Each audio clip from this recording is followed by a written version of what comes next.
Indian businesses के लिए privacy compliance programme बनाते हुए अब हम पहली पड़ाव पे हैं।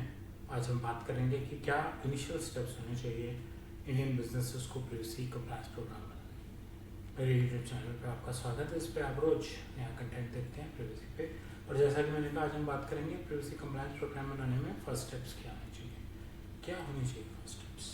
पहले तो प्रिवेसी टीम बनाइए। क्या आपके यहाँ कोई ऐसा है जो प्रिवेसी हैंडल कर सकता है? क्या उसको नॉलेज है? छोटी कंपनी है, उसको नॉलेज नहीं है, आप उसको नॉलेज दिलाइए। मेरे यूट्यूब वीडियो से दिलाइए, स्मॉल ट्रेनिंग्स हैं, मैं भी यूडेमी पे कोर्सेज लॉन्च कर रहा हूँ, उनसे दिलवाइए। और अगर आपकी कंपनी थोड़ी सी भी बड़ी है या आपको कॉन्फिडेंस नहीं है कि आपके यहाँ कोई ये काम कर सकता है, तो डीपी एज अ सर्विस और एक्सटर्नल कंपनीज, जैसे आप अपनी फाइनेंशियल अकाउंटिंग आउटसोर्स करते हैं, रिटर्न्स फाइलिंग आउटसोर्स करते हैं, ऐसी बहुत सी कंपनीज हैं जो प्रिवेसी मैटर्स को भी आउटसोर्स करवा लेती हैं और आपके यहाँ आके आपकी प्रिवेसी प्रैक्टिस बिल्ड कर सकती हैं। मैं भी कर सकता हूँ, आपको ज़रूरत पड़े तो मेरी कॉन्टैक्ट डिटेल्स भी मेरे वीडियोस के और चैनल के डिस्क्रिप्शन में दी हुई है।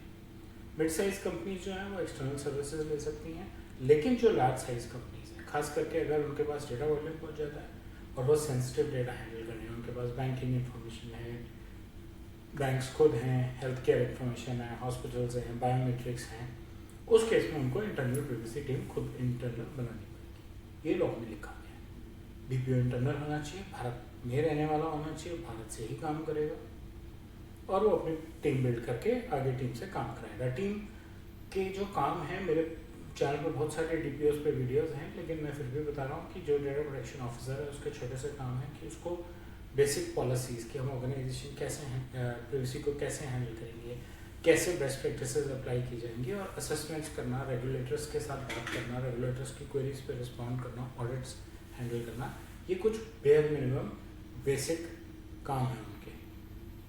बड़ी कंपनियों में तो लीगल टीम्स भी इंटरनल होती हैं, कंप्लायंस टीम्स भी इंटरनल होती हैं, तो एक प्रिवेसी की लेयर बना के उनके साथ जेल करके ओवरऑल काम कराना बहुत मुश्किल नहीं होगा। डेटा मैपिंग और इन्वेंट्री पहला स्टेप है। सबसे पहले आप ये जान तो लीजिए कि आपके कंपनी के पास क्या क्या पर्सनल डेटा है, या आप ये कह लीजिए कि क्या क्या डेटा है और उसमें से पर्सनल क्या क्या है, प्रोसेसेस क्या हैं, कैसे यूज हो, आइडेंटिफाई कीजिए क्या डेटा कलेक्ट करते हैं आप और कैसे कलेक्ट करते हैं। कोई मिसयूज तो नहीं करता, कोई थर्ड पार्टी एजेंसी तो नहीं है जो आपके बिहाफ पे कलेक्ट करती है और प्रॉपर्ली डिजिटाइज नहीं करती। कहाँ स्टोर करते हैं, कलेक्ट क्यों करते हैं, क्या पर्पस है। पर्पस पता होना जरूरी है कि हम किसी का पर्सनल डेटा क्यों ले रहे हैं और कौन कौन उस पर्सनल डेटा को एक्सेस कर सकता है। इस डेटा को क्लासीफाई कीजिए into personal data and into sensitive personal data. दोनों क्लासिफिकेशंस पे बहुत ज़्यादा ज़रूरी है, क्योंकि सेंसिटिव पर्सनल डेटा को हैंडल करने के लिए एक्स्ट्रा प्रिकॉशंस लेनी कंपलसरी है, ऐसा लॉ में लिखा गया है।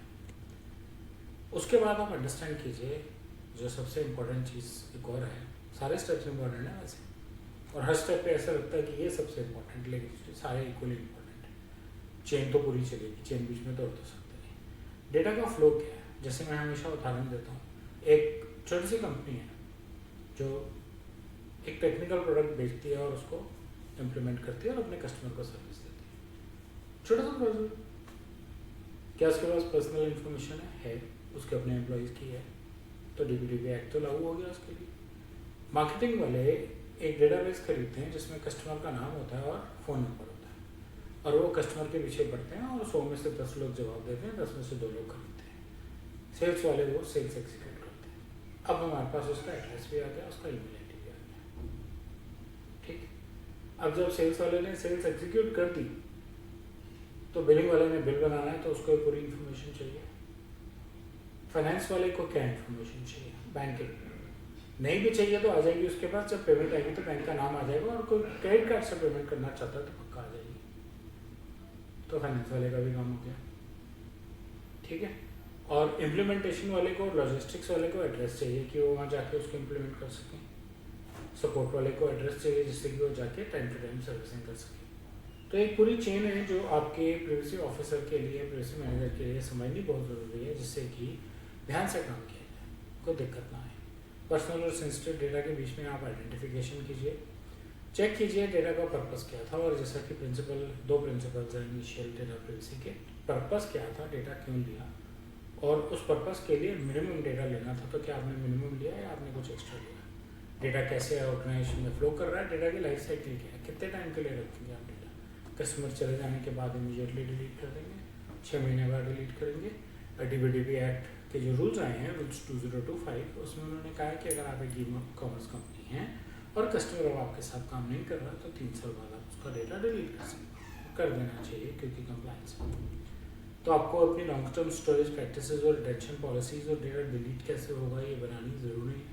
तो सबसे पहली बात, आपने टीम बनाई और टीम बना के उस टीम ने एनालाइज किया कि हमारे पास पर्सनल डेटा क्या क्या है और वो कैसे फ्लो करता है, और अकॉर्डिंगली अपने प्रोसेसेस को री इंजीनियर किया।